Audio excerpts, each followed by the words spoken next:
So thank you for joining my talk today. This is a very personal talk. It is about the moment I found out I was autistic officially and how I made it a superpower. And all of you are superheroes for joining something like this, because I think that says a lot about you. It says a lot about your interest in learning, whether you want to be an ally, whether you're exploring aspects of your life. And it's a big deal. And that's the reason I do it, by the way, because this is not comfortable. I do a lot of talks. These ones are not comfortable. This is like my 5th time I've done this type of talk, and it's always a bit rough. I wanted to start out just showing 2 childhood photos of myself, and I'm not going to say much about these photos just yet. All I'm going to tell you is that for the last 20 years, these 2 photos, anytime I come across them, I've been preoccupied with it. And I haven't really known why until this year. And part of this story is how I came to understand these photos better and what they meant to me. But I'm not that little boy anymore. I'm a big boy now. My name is Chris Riley. My pronouns are he, him. I am a senior manager on our developer relations team, leading our 6 awesome, amazing, talented, brilliant developer advocates. And I feel very privileged to be here at HubSpot. I feel very privileged to be able to lead them. It's always been my goal to become a manager and lead people who are smarter than me, and I've done it. So I'm very happy about that. I put my Myers-Briggs, DISC, and Enneagram numbers up here for a reason. I'm not actually going to focus on these at all during this call, but if you watch this recording later, or if you start to process the things that I say and you think about the intersection of these various things to my diagnosis, it becomes very interesting. So for example, the fact that I'm a DI with DISC is totally obvious, and that's my work life, and that's great. But Enneagram tends to be a bit more personal. And if there's any other intense creatives out there who can give me advice on not how to be my own worst enemy in my personal life, please do, because once I found out about Enneagram 4, it was both good and bad. So I just think it's interesting how all of this stuff intersects. Quick disclaimer, this is rough. This is hard. It's triggering for me. It will be triggering for me. You will see that. It will become obvious when it is. It might be triggering for you. That's okay. Feel what you feel. All of your feelings, any possible feeling you have during this talk is fine. If you have to leave. If you want to watch the recording later, do that. I am telling you my story. I can't speak for you, but my hope is that my story, there's things to be learned in my experience. So take it for what it is. I am not a therapist. I do find all this stuff very fascinating, but I'm not a therapist. The reason I give these talks is because I think it's my responsibility too. Being a developer advocate, a big part of my job is speaking at events. Granted, they're about software talks and not this, but because there's so much stigma around this sort of stuff, the only way to really make it okay is to be vulnerable in public. And that's part of my job. And it's something, vulnerability happens to be one of the traits of autism that it's very easy for me for whatever reason. And so I feel like it's my responsibility to share, to make it more normal for everybody else to share, if that makes sense. So before we start talking about the autism stuff, I have to tell you that for the last 17 years, since the point of those little boy pictures to today, I have gone through, or when I was 17, not last 17 years, I'm 42 now. I have been going through a series of mental diagnosis, all starting with OCD. My first misdiagnosis was OCD, which happens to be a very common misdiagnosis with autism. I was also misdiagnosed bipolar, and that one was actually more catastrophic for me because it now, even to this day, prevents me from getting life insurance. No longer misdiagnosed bipolar. We've refined this, and I've been continuing to refine this my whole life. After OCD came dyslexia and generalized anxiety. And then after that was ADHD, but not a full understanding of it, but mostly understanding of it. And then 2 years ago, my therapist, Shannon from Modern Health, brought this whole CPTSD thing up to me, which just totally rocked my world. Finding out that what I used to joke about my parents with childhood abandonment actually ended up being a very serious thing, and a trauma bond with my sister. So I've done a lot. And there's a lot of medication that's baked behind all this as well. I haven't shied away from any of it, and I'm proud of all of it. The misdiagnoses are unfortunate and happen to be very common. And the reason I put borderline and narcissism on there is because those are two other very common misdiagnoses for autism, which are extremely dangerous. And I have been called both of those. I have not officially been diagnosed in, but I haven't been called them.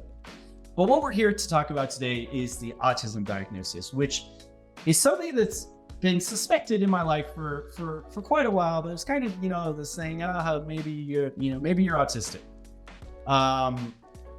But then I actually went and I talked to both my therapist and my psychiatrist, and they recommend that, you could go and do a full psych eval, say, which is that's the official way for neurological disorders to get your official diagnosis on paper if you're seeking a 504 accommodations. That's how you get that.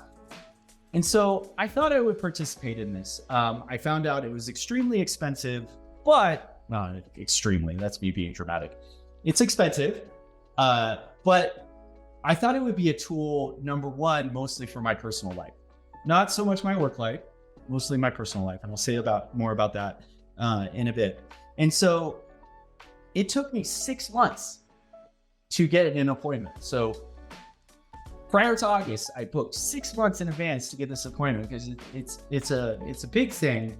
And finally on August 30th, 2023, which is not that long ago, at 10 a.m. downtown Denver, show up to this cute old house, looks like a psychiatrist's office. Walked in and I was ready. I thought, I got this, no problem. This is going to be interesting, and it might even be fun because, like I said, I do actually kind of enjoy learning about this stuff. Well, I didn't have it, and it wasn't fun. No, and at the time, it also wasn't even very interesting. As a matter of fact, I in retrospect, sure, maybe it's interesting, but it turns out that it's not like you just show up for an hour and talk to somebody. This is 4 hours. 4 hours in this cute little place, in a room, very uncomfortable. When they look at neurological disorders, ADHD and autism in particular, they focus on your childhood because the traits are expected to show up in your childhood. And that's where you spend a lot of your time discussing. Well, it turns out that if you take somebody who has childhood abandonment stuff, sit them down for 4 hours, ask them a bunch of questions about their childhood, they're probably going to be triggered the whole time. And that was my experience. So 4 hours long, sitting here, very uncomfortable. I had to take multiple breaks, and it became very obvious to the psychologist that was necessary. 2 separate psychologist interviews asking very similar questions, 5 written tests. Had no clue I was going to be doing that. I already thought I kind of passed that part of it. And for me, what happened is the last thing that I did was this written test. And I had a clipboard, filled out the last question. I barely completed that last question. Marched downstairs with my clipboard, thudded it on the desk, the front desk of the nice lady was there. And I quickly said goodbye and I dashed out the front door. Because it was not fun at all. It was a very traumatic experience for me. And I was kind of rude when I left, I admit it. I ended up calling on the phone. I drove down the road a little bit and I parked and I'm like, that was really rude, but I had to get out of there. So I called her back and I said, I'm sorry, is that normal? Because that was really intense for me. And is that a normal thing? And she reassured me that indeed it was. All good. So I went through the experience without actually having any sort of output from it. I just had that experience. And I had to wait. So I waited for 2 weeks. September 13th at 1 p.m. scheduled phone call. We had the phone call scheduled. I knew it was coming. I thought, I got this, no problem. I already know what the results are going to be because I did. I had a really good sense of what the results were going to be. Prior to this, I had taken the RADS-R, which had been a strong indication towards autism. The ADHD diagnosis I was already given, but in some states, and this is true in the state of Colorado, your psychiatrist, nurse practitioner, or psychiatrist they can diagnose you for your time with them. They cannot diagnose you when you move to, like, if you were to change, you have to be re-diagnosed. So to get the official, you have to do the full psych eval. So I knew what the results were going to be. No surprises. We're all good. I have this. So we get the phone call. The original psychologist gets on the phone and she starts to read out the individual results, because it's more than just you're living with ADHD and you're living with autism. It's more than that. There's a lot of details baked into this, and that's really where a lot of the value comes from. So autism level 1, if you're not familiar, autism is ranked on a scale, and there's 3 levels that are bracketed, and you can be quote unquote high functioning. Level 1 starting at a score of, I think, 65 somewhere into level 2. And you're scored in various areas. You're scored in communication, your reaction to sensory stimuli, if you're sensory avoidant or sensory seeking, and how you perceive the environment around you, or registration. These are really awful, simple explanations of all of this. That's about as basic as it gets. And I recommend, if you're interested, either talking to me or going to research more. So in my verbal communication, turns out I'm mostly normalish. I think for those of you who know me know that usually when my verbal communication falls apart, it's usually humorous and not catastrophic. Sometimes can be off-putting for people. It's always humorous for me, but it's okay. Sensory avoidant, no big surprise. Like which means I tend to avoid. I don't want to say new. I'm not afraid of new, but I tend to avoid extreme sensations of any sort. Well, that makes sense when you think about the next part, which is sensory sensitivity. How much does the world, like sensations, impact me? And I'm very high on that scale. So as far as sensitivity to my environment, very, very high. Also not a huge surprise, but it was good to know this. Like it helps me for a lot of reasons. It helps me kind of like quantify, my environment in my space and why things impact me in certain ways. But it also essentially meant that, like, from the point of my childhood to my adulthood, I've been overstimulated the whole time. And there were maybe moments where I was able to kind of escape it, but overstimulation was a very common attribute of my life. And then the other one, which is somewhat new to me, but not new, was a significant low registration, which seems like a double negative, I know. Like, I'm very high in the low registration component. What is low registration? Low registration is like how you recognize changes in your environment. My best examples of this are all kind of funny. One is low registration. I will go and do hours worth of yard work, come inside, complete my work, be very proud of what I did, because I love pruning. I love all that stuff. And I will look at my arm and I'll see a cut on my arm, and I'll see that I've been bleeding for a bit, and I had no idea. And I have no idea where that cut actually came from. That is low registration. I didn't recognize something that happened to me in my environment. Or my most sad example, I'm joking, of course, is the number of hoodies I've left on the airplane. The number of times I've left my wallet on the airplane, the forgetfulness stuff, the missing meetings, things of that sort, are all low registration components. And yes, because autism and ADHD both relate heavily to executive function, ADHD was a part of the diagnosis as well. And what I discovered is I have all the ADHDs. There's two types of ADHD. There's hyperactivity and inattentive. And when they say ADHD combined, which is what the diagnosis was, means you have both of them. So those were the details of this. And yeah, I not a big surprise. But then she started to explain to me how they came to those details. And that hit a little bit different. And that's where it was a really big surprise. I didn't have it. And so what? It didn't matter apparently that I already had the details. So I was on the phone with her and I'm like pacing over here somewhere. And when she started to get into some of the aspects of like how they came to these conclusions, I think the reason it hit me so hard is I respond to systems. I respond to things that like there's an input and there's an output. And that makes sense. Like input, rules, output. Got it. In most things in the world of psychology, it doesn't go like that.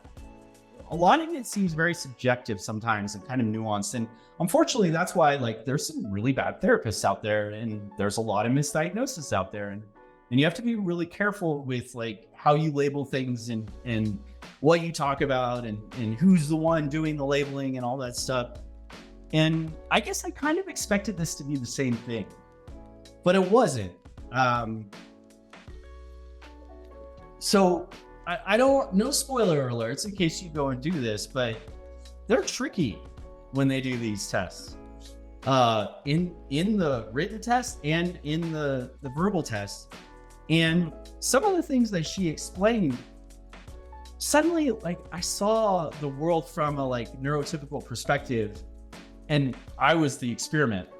And it felt like an animal in a zoo or something. And there's almost no way not to feel that way. Like it's not their fault, but it felt weird. And that hit me really hard. And by the time I was done with the call, I was pacing over here, but I was in a ball on the floor over here when I finished the call. Because like I had this instant overwhelming sensation of all these various feelings. I was confused, I was angry, I was sad, I was scared, I was interested, I was disoriented. It was just intense. How about like the most intense time that I've like just had a flood of feelings that I didn't even understand all of them. And I quickly turned to this text thread with my partner, my wife, who she was very kind, but her and I are not in a great spot right now, unfortunately. And the reason I turned to her is because she's been the most experienced in all of like my behavior in my life. Like she's been exposed to it the most. And so I thought she would relate, but it was totally incoherent. Like, sure, I made up words and it made sense, but I was frantic.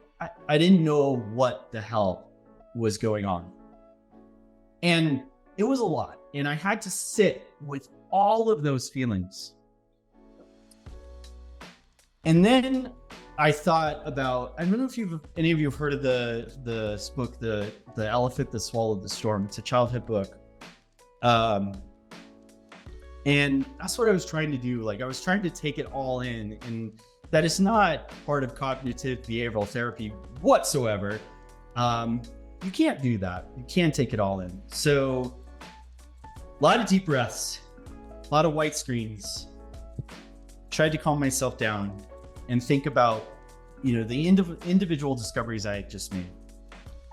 And the big thing that just kept on coming back to me that I just couldn't get over was this idea that like I had just seen the world from probably the first time from a neurotypical perspective. Because usually when people experience quirky traits from you, they just have to deal with it, or they're like, they don't have a conversation with you, but like, this is how I this is what you did. This is how I interpreted it. And this is why you did what you did. And like, it's not that objective, right? They give you a weird look and then they leave. But by having this conversation where I was actually like getting to experience the neurotypical perspective for a second, I started to, think about this idea like, I'm in this world where most people are seeing an orange, but I might be seeing an elephant that's purple and doing handstands. Something completely different. And while that seemed really scary at first, and like, I had this moment where like, am I ever understood? Do people ever am I even here? Like, it just felt like I was in this bizarre planet that wasn't built for me.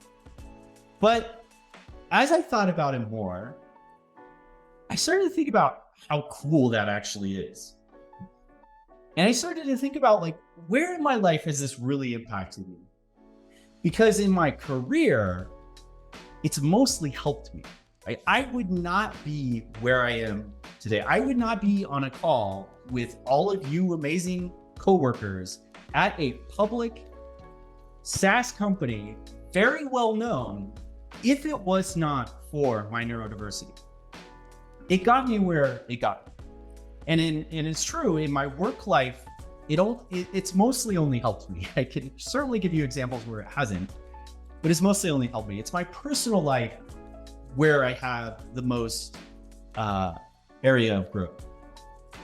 So that was a huge sigh of relief.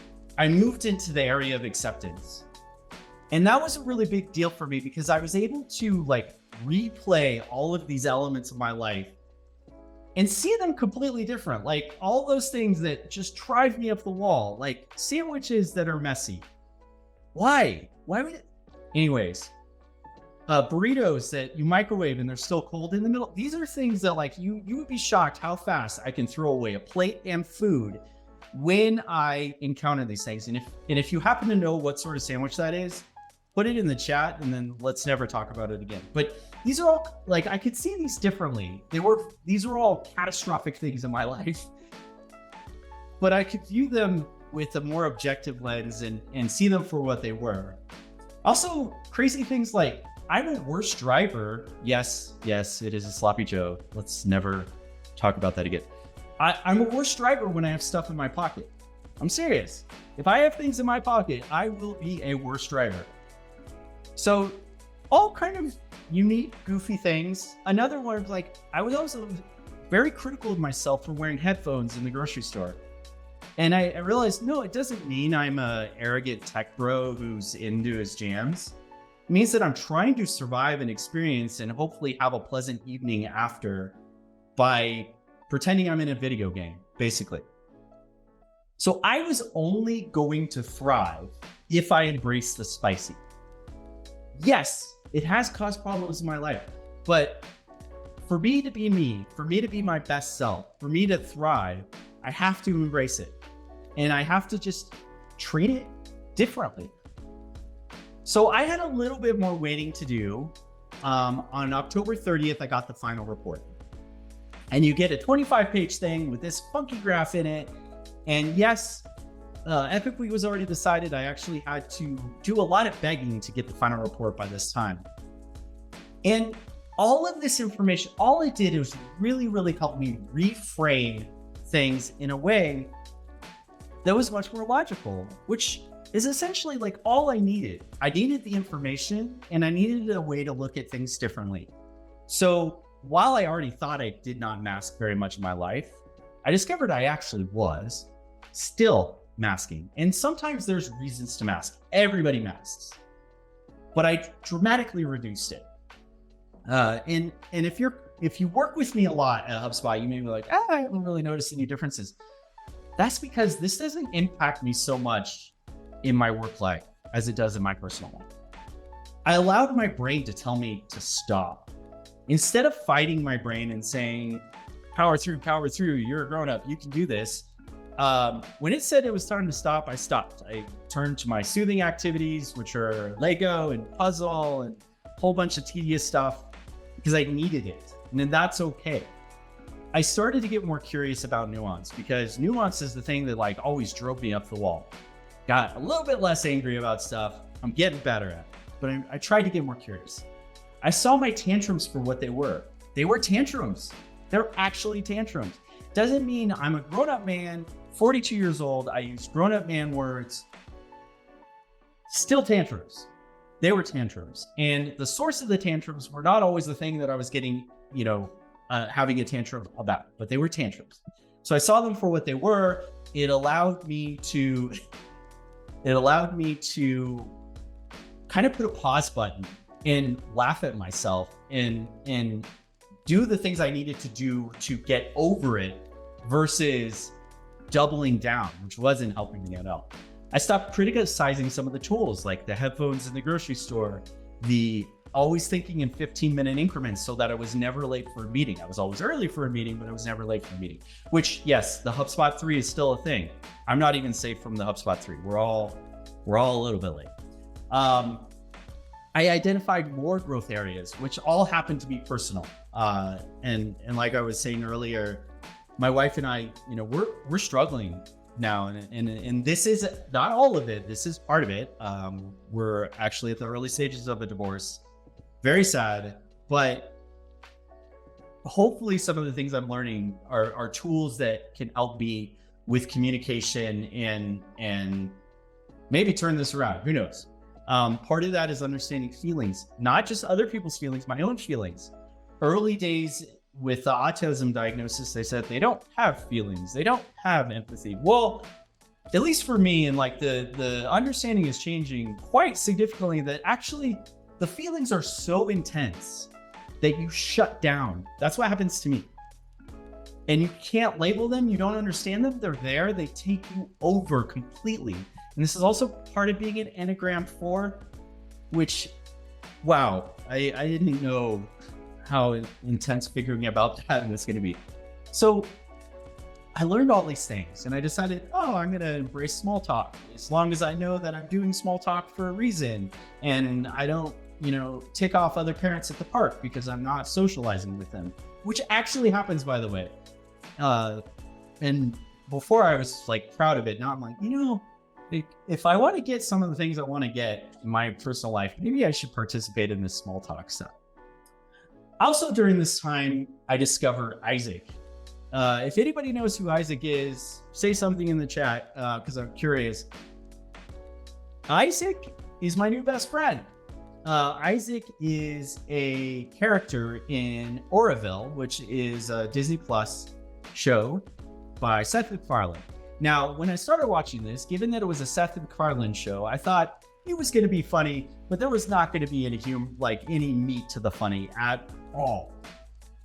Well, after watching it and seeing the story arc of Isaac, I realized that it was brilliant.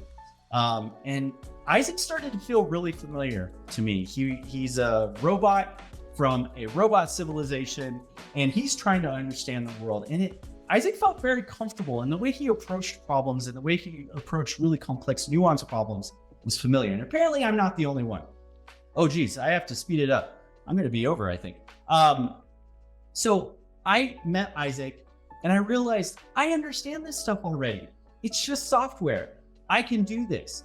So if I think about my executive function program and how it is always checking the state machine to see if the state in the state machine matches what's happening out in the real world, or the fact in the fact database is matching the fact that I was given, if that all goes great, I'm good. It's software. But when it doesn't go good, it doesn't go good in an extreme way. If the state machine doesn't match reality and the fact does not match the fact, then everything breaks down and it's bad.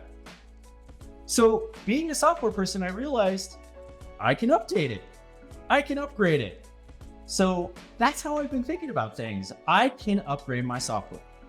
I can create a new function that allows me to not just be curious about what's going on in the discrepancy between the real world and the state machine, but also update. And that's really cool. And I'm going to continue to do this. I hacked my algorithm. I'm working on version 3. It's going to be awesome. And it's hard. It's really hard. And I know we're getting to the end, but almost done. I do have some tactical things I want to share with you. I will leave this slide here, and then the slides we shared, there's books, there's terminology being specific about terminology is really important. Use Modern Health, give yourself a feelings wheel.